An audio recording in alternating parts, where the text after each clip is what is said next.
Hello, and welcome to Make a Difference, the show about how volunteers are making a difference every day right here in Montgomery County. I'm your host, Sandy Smith. It's time to put the beach towels away and set the alarm clocks. Yep, it's back to school time. Our good friend, Donna Kleffman, Coordinator for Student Leadership and Student Service Learning with Montgomery County Public Schools, is back to speak with us about, you know it, SSL hours. Glad to have you back again, Donna. Good to be back. Very nice to see you, Sandy. Okay, let's jump into it. One of the requirements for graduation here in the state of Maryland is completing a certain number of SSL hours. For those that don't know what SSL means, please explain it to us. Absolutely. So every student within the state of Maryland to earn a high school diploma needs to earn 75 SSL hours to be able to graduate from high school. They don't have to wait until high school, though. They could start at actually the very first day their summer vacation begins after 5th grade. So we have a ton of 6th grade students, 7th grade students, 8th grade students who are working towards that SSL requirement. They do have until their senior year to meet that requirement, but we encourage all students to get on that requirement as soon as they can and to begin earning those hours and even completing the graduation requirement well before their senior year. In terms of the SSL program, we really believe as a school system that it's critical for our students to be ready to engage in college, career, and community, right? And so for student service learning, the aims of the program are really for our students to get involved in the work that is around them, the work that our community organizations are doing to support those in need, that our students are able to engage in career-based exploration, learn from some of the best in the nonprofit world and support those community needs, and that they be able to enhance their own wellness as individuals, just knowing that what they have within them is really what the world needs, and that they can serve as active community members and change makers within their own communities. Absolutely. And even going forward, some colleges now are requiring that students complete service hours once they're in college, but it looks great on applications to show that you have been active in community outreach and nonprofit work of some sort. So it's great. Okay, so we've established, I'm sorry, we've established that it's a requirement for graduation. What happens if you don't complete those hours by, well, when are they due? And what happens if you don't quite complete them by the time that you graduate or whenever the cutoff date is? Yeah, that's a great question, Sandy. So every student has to complete these hours to graduate. So if you do not complete 75 SSL hours, you will not graduate with a high school diploma. And all of their school staff are working closely with students to ensure that they have every opportunity to complete the requirement. But if they don't get to that 75, then that does hold them back from being able to graduate with their class. And let's be clear, it has to be 75, not 73, not 69 and a half. It has to be 75, right? That's right. And in terms of deadlines, we have a rotating set of deadlines every school year. We have a few recommended due dates that we try to get students to turn in their forms as quickly as they can, right? Yeah. It makes it more convenient for the students so that they don't lose those forms and they don't forget to turn them in. And it also helps our staff members in being able to process them throughout the year, because there is one designated staff member in every building who serves as the SSL coordinator, and they process all of the forms for all of the students in their schools. So we want to make sure that they're getting the forms on a continual basis so that they can review and process those forms. So students can turn in their SSL forms anytime during the school year. We do have a few recommended due dates. The first one being the last Friday in September, which this year is September 29th, for the students to turn in all those SSL forms that for service they completed over the summer. And that first part of September, they can start turning in those forms. Our second recommended due date is the first Friday in January, which for this school year is January 5th. For students to turn in anything that they've done, any service, summer, first semester, anything that they've done up until that January recommended due date, they can turn in those forms. And then we have two required deadlines.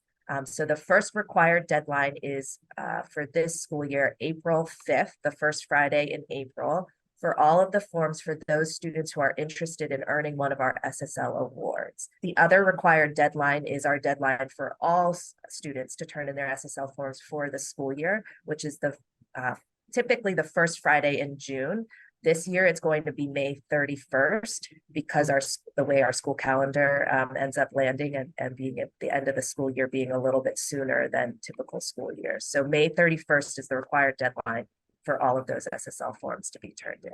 And it is a good idea, since you only have one person in each school that's managing them, try not to wait until the 31st to turn in a whole bunch, because got one person that's going through all of that. So, and sometimes the seniors are done a little bit earlier than, say, the rest of the school, the rest of the grades. And so you want to make sure that you have them all in and completed. But we're talking about these forms. Where do they find the forms? How do the students get the forms? What type of information is on the forms? Yeah, so great question. So every student, when they complete a service learning opportunity, needs to complete the SSL activity verification form, and that is form 560-51.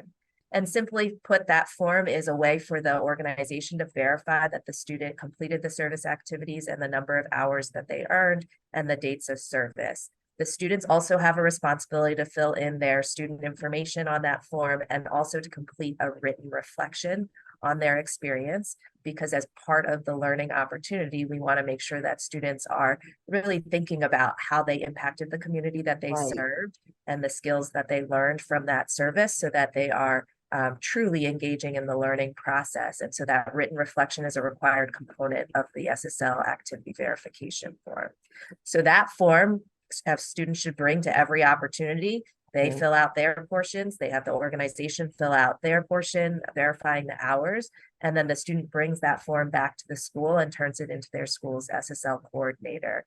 And any questions that you might have about that process can definitely be directed to your school's SSL coordinator. There is one other form, Sandy, that I think is relevant to mention, which is we call it the pre-approval form, but it's officially called the individual SSL request form. And that's form 560-50. And that form is for students who have found a nonprofit that we have not previously partnered with as a school system. And all of the nonprofit partners, we have more than 1,000 nonprofit partners that we have already established a relationship with as a school system. And they are all listed on the Montgomery County Volunteer Center website. So that full list of organizations is available on the Volunteer Center website. But if for some reason a student finds, and we have this happen all the time, it might be in county, it might be in the state of Maryland, or it might be outside of the state of Maryland and even out of the country. If a student finds another nonprofit organization that is not listed on the Volunteer Center website and is not one of our pre-existing partners, they can fill out an individual SSL request form and have the school-based SSL coordinator basically check to make sure that the opportunity does qualify for the SSL program, right? So this is something we want to make sure every student knows about, that if they are finding an organization on their own, they are taking the time to fill out that individual SSL request form before they complete the service, so that they can just double check that it qualifies, it meets all of our guidelines and requirements. And then once they get that approval, they can go and serve, and then they, bring that verification form with them and have the hours verified. What we want to make sure we save students from is any heartache that comes when they go and serve at a place that we don't already have a partnership with, to find out that they didn't qualify. They don't qualify, right? Right. And serve the hours and then they can't earn them. So that pre-approval form is super important for those students who are looking for organizations that we don't already have a relationship with. And I would like to mention that if they come and serve during MLK Day of Service with the county, or if they serve with the county volunteer center, and in any way, you walk away with your SSL form already completed, correct? Yes. So, and a lot of organizations will have, if they have a large scale event, They'll have Mm-hmm. forms on hand to hand out to the students because they may have some information already filled out about their organization. And then at the end of the event, they'll go ahead and sign those hours for the students and give them that form. And that's completely fine. But we always remind students that they should bring their own form just in case the Just in organization case. doesn't have the form, and make sure that the nonprofit fills out section 2 of that form and verifies the hours before the student leaves. And the pre-approval is very important, or actually finding the organizations on our website, the Volunteer Center website, because sometimes, like you said, organizations are not actually qualified to have SSL hours. And along those lines, what if your church or place of worship, religious affiliation, what if you volunteer for them, how do you know whether or not you will get credit for those hours? Great question. So I think I hear two different questions in there. The first I'll say is that on the Montgomery County Volunteer Center website is where our students can go to find those SSL organizations, a full list of those organizations, as Mm-hmm. well as a full list of the opportunities that have been approved for the SSL program. So Okay. the students can definitely go onto the Volunteer Center website to find all of that information. I would suggest that the students use our quick links, which will display on the screen, to be able to find that information and to be able to log into those opportunities. I also think that there are lots of different faith-based organizations that run service learning opportunities for students. They do have to be entirely secular in nature, right? So there should be no religious aspect to the service opportunity, but there are lots of ways that religious organizations are engaging their students in secular, non-religious work that Right. benefits the community, holding a clothes closet or a food pantry, Yes. taking the students to go serve at a shelter together, right? There are lots of ways that those organizations are getting students involved. Again, a good majority of those organizations are listed as one of our partners on Yes. the Volunteer Center website. So students should always check there first to see if they're listed and they've been approved.